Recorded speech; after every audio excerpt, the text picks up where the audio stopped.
आश्रम शाळाનું નામ શ્રી માણેકલાલ મગનલાલ ગાંધી ઉચ્ચતર ઉત્તર બુનિયાદી આશ્રમ શાળા નારુકોટ, તાલુકો જાંબુઘોડા, જિલ્લો પંચમહાલ.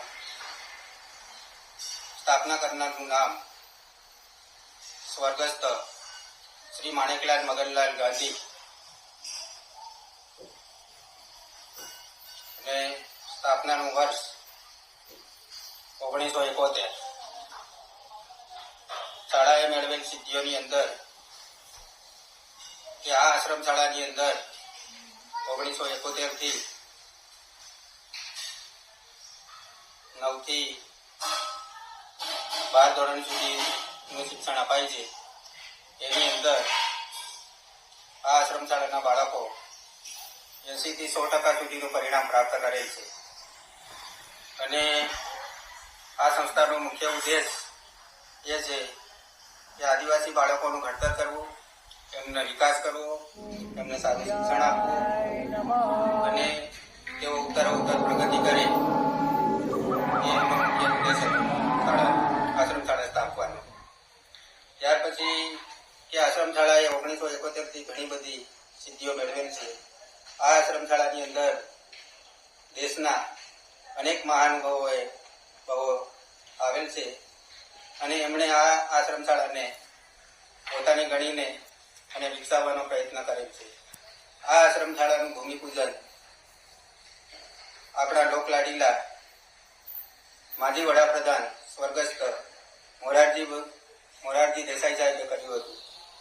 ત્યાર પછી પ્રમુખ સ્થાન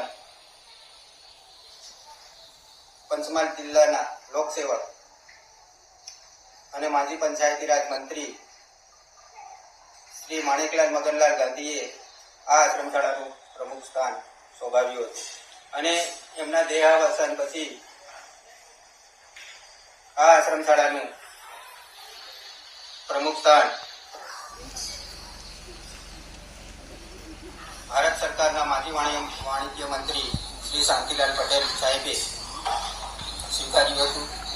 અને એમણે પુરોગામીઓની પરંપરા પણ જાળવી રાખી અને સંસ્થાના વિકાસ માટે તેમણે અથાગ પ્રયત્નો કર્યા હતા. અને શાંતિલાલ પટેલ સાહેબના દેહાવસાન પછી અત્યારે આ શાળાના પ્રમુખ તરીકે શ્રી નટવરસિંહ કે ચૌહાણ અને મહામંત્રી શ્રી જયેશભાઈ એસ પટેલ સાહેબની સેવાઓ અત્યારે ચાલુ છે. અને તેમણે શિક્ષકોની ભરતી અને નવા બિલ્ડિંગોનું કામકાજ ચાલુ કરાયું અને સંસ્થાનો અને આશ્રમ શાળાનો વિકાસ અત્યારે ઉત્તરોત્તર વધી રહ્યો છે. અને આ આશ્રમ શાળાની અંદર અનેક મહાનુભાવો આવ્યા. એની અંદર નવલભાઈ શાહ સાહેબ, ત્યાર પછી માણેકલાલ મગનલાલ ગાંધી સાહેબ, ત્યાર પછી પન્ના કાકા, પછી વૈષ્ણવાચાર્ય રૂમિલ બાવા સાહેબ, દ્વારકેશલાલજી મહારાજ, આવા અનેક મહાનુભાવોએ આ આશ્રમ શાળાને આવીને અને એની પવિત્રતા ટકાવી રાખવી છે. અને ગુજરાતભરમાં એમનું આ આશ્રમ શાળાનું નામ પણ ગુંજતું થયું છે. અને અત્યારે આ આશ્રમ શાળામાં 9 થી 12ના કુલ 160 કુમાર કન્યાઓ નિવાસ કરીને શિક્ષણ મેળવી રહ્યા છે.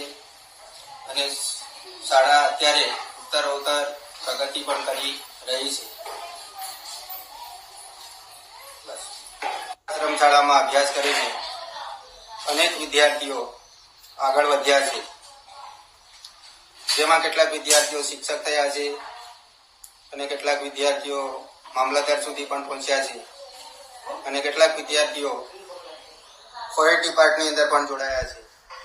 અને શિક્ષકોની અંદર વધારે પડતા જોઈન થયેલા છે અહીંના વિદ્યાર્થીઓ. અને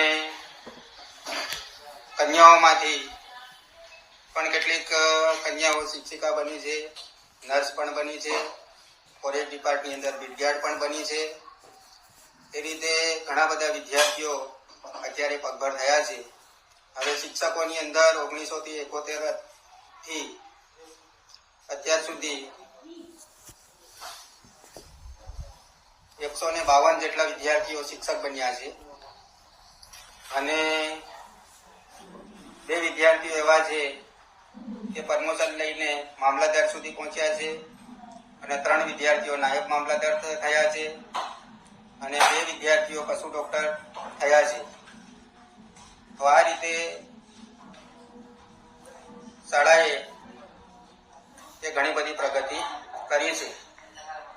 शुभ स्वागतम शुभ स्वागतम शुभ स्वागतम शुभ स्वागतम सांसों की सरगम गाए सुस्वागतम.